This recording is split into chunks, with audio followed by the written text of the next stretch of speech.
Our project title is ensuring effective revenue mobilization, transparency, and accountability at local level, which has been for a very long time very challenging, and it's resulted to break in trust and confidence building based on perceptions, based on presumptions, etc., etc. And in our own thinking as an organization, the fullest conviction, we saw the need to actually step up with funding we receive from you, the UK Aid, through Christian Aid and the Sabi Grants project. And in that vein, the factors responsible, as I earlier on explained, it has to do with weak and poor working relationship between the community people, the duty bearers, from the chiefdom level up to the highest level of the district councils. So because of this, the aspects of transparency and accountability in the most effective have been quite lacking. So we stepped in as an institution, a civil society organization, being a PFM-focused organization, being the coordinating agency for the non-state actors component of PFM in the northern region, by the application that was made by the local council's finance department of the Ministry of Finance that we should step up to help improve on the own source revenue mobilization of the councils, which we did for Cambia, Poloko district, and this year with very much opportunity that we are in Bombali.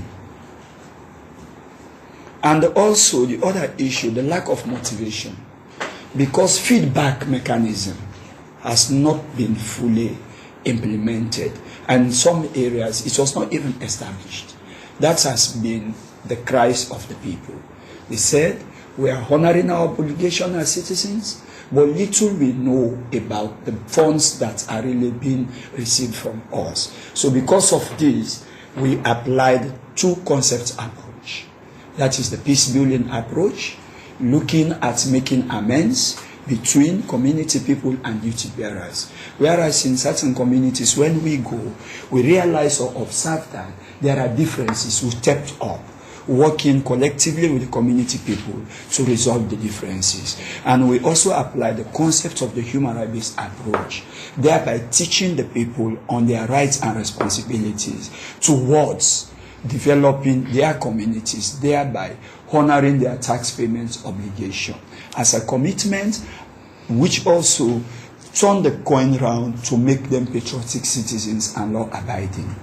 And within that, we use principally two instruments: the Local Government Act of 2004, where you have the provisions which gives the power to the fullest to the councils, according to section 20 of 21, to provide a framework of effective coordination within the framework of any development strides within the districts and the municipalities.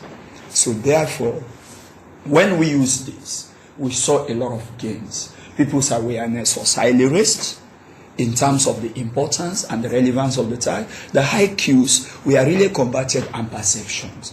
The caution and the notion of pointing fingers at duty bearers should not be the order of the day. Rather, to work honestly to let our communities develop. And with that, those approaches, we have realized, wow, a huge lot of gains.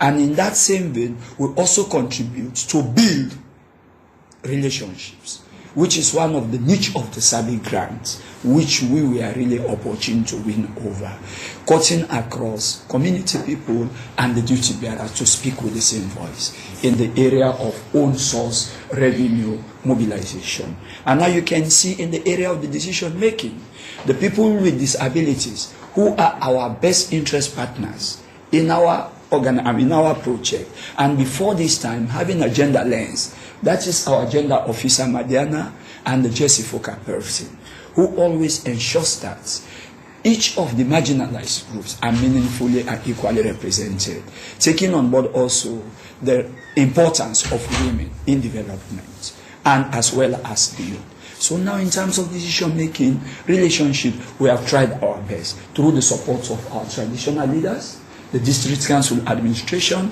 and even the community people. Can you imagine, for the first of its kind in the history of Sierra Leone, a woman being a chiefdom leader for the collection of local tax? Even though before this time, vulgar languages are being used, molestations, intimidations against our village headmen who are being charged with the primary responsibility of collecting tax at the local level through the auspices and the umbrella of the section chiefs. That is the organogram of the chiefdom administration. And now you see the district council is working in concert with the chiefdom authorities. Like there was a scenario, if you look at that picture, I am demonstrating there, right before Paramount Chief Kasanga, during our consultation meetings. So we have done so much in our own thinking, but we can only be evaluated by our duty bearers and our rights holders. Also, we have tried during some of our, that lady is a ward councillor. She was really giving out her own impressions and conviction about the project during the consultation meetings, which provided the basis for the preparation of the project implementation proper. Then from there, the first picture you saw at the top, those papers you saw are receipt papers. For me to demonstrate to you clearly, this I have done before the ministers of local government. Wherever we go, because we are ambassadors for the collection of the local tax. Wherever we go, we have our local tax. This is a clear demonstration to take forward the development of our nation as a lessons learned from the developing nations. So the relationships we have done in our own level and the signing of the MOU. We have key activities. After the consultation, we held 12 awareness raising town hall meetings, wherein each village we entered, the very day of our program, people will opt out to pay. Instead of just the 50 targeted, we can end up having like 60.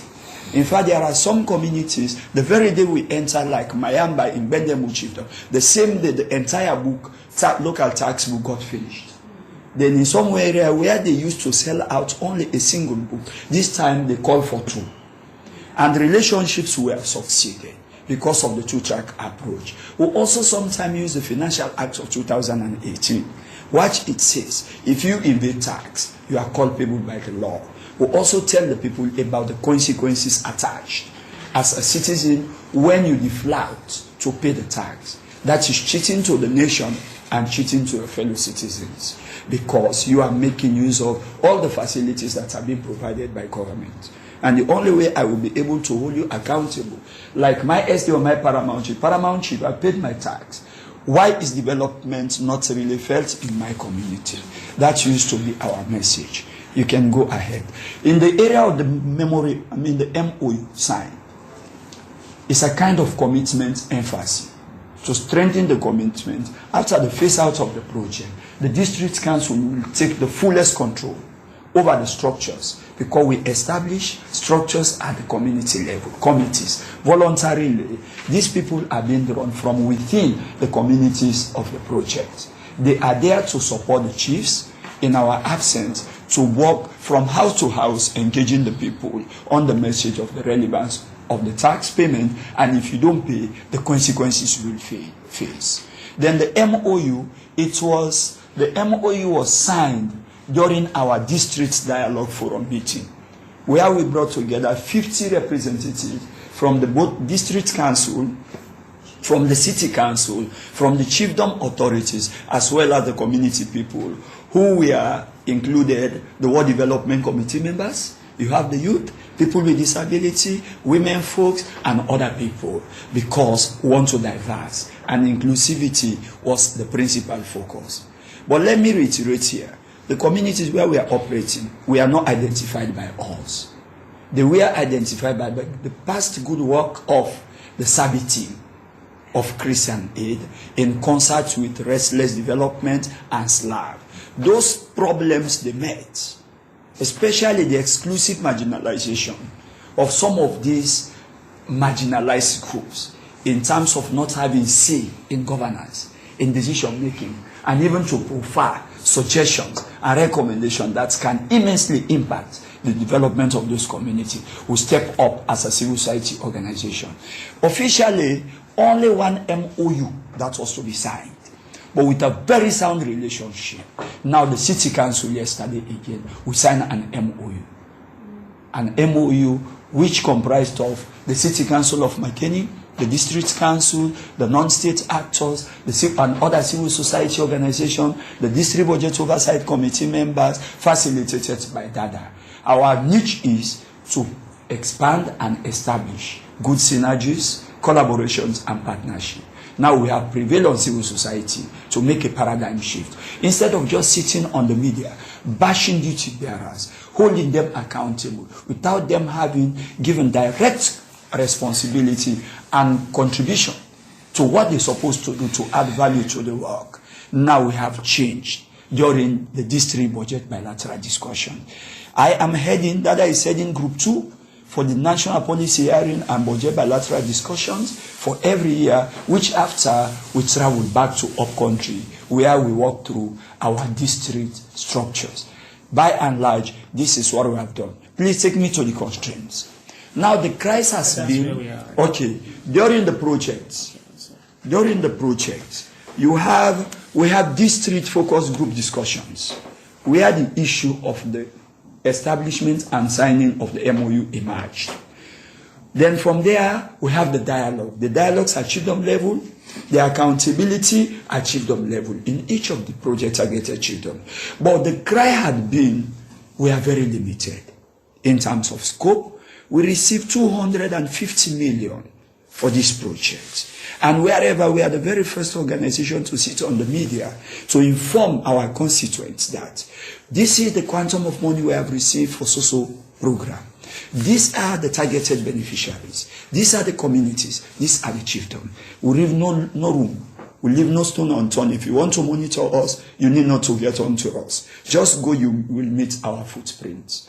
Then the other one again, the constraints, the Local Government Act of 2004 and the Chieftaincy Act, which were the major instruments, much more is needed in terms of coverage. The paramount chiefs, the traditional leaders, the SDO, the council, the city council wanted for the entire Bombalis district and even beyond. The pilot phase, we have done our best. So far, the feelers that we are gathering through our regular radio discussion programs and the jingle, maybe if permit time by the end of the day, my gender officer will play the jingle here through her phone for you to hear. This jingle has benefited not only the entire Bombali district, but as well as far as the coverage, which is within the reach of Radio Mangne, which is the widest listening audience radio. And the area again, which we also need, the enforcement of the arts, is another thing that is really deterring our progress. I mean, could not be done by us, by our duty bearers. To us, we have done our own part to work closely with duty bearers to influence change where it is necessary. But maybe when you hear from them, you can get the rest out of from the recommendations. We wanted for this project to be scaled up. I mean the building, the team building, as we have started. We want to replicate the best practices in some other communities, some chiefdoms in other districts. Then to strengthen the community reconciliation approach. We are a fragile state. Realizing the fact that I am co-chairing the peer support and focal point coordination workstream in the new G7 plus country, it's a problem in Sierra Leone. You have a lot of early warning signs of conflict. We do connect PFM into human rights, PFM into peace building. So therefore, to look at these things and harmonize is very good. Then to continue to teach on rights and responsibilities. In this country, most civil society actors are talking more on human rights rather than preaching the responsibilities. And the responsibilities of citizens is to honor their tax obligations, revenue obligations, to work in closely with duty bearers, so that the aspect of tax evasion will be minimized. When we go into the first world countries, you don't try it. You try it, you face the consequence of the law. That is why we want the enforcement to happen. Then lastly, more funding support to scale up the program, to through Christian Aid and Sabi. I must conclude by saying congratulations to Sabi, Mr. Fala, Mr. Saiku, and the rest of the team, and my paramount chiefs. We the people, them we want Sabi. Them and themselves, we don't get engine with losses. We want Sabi.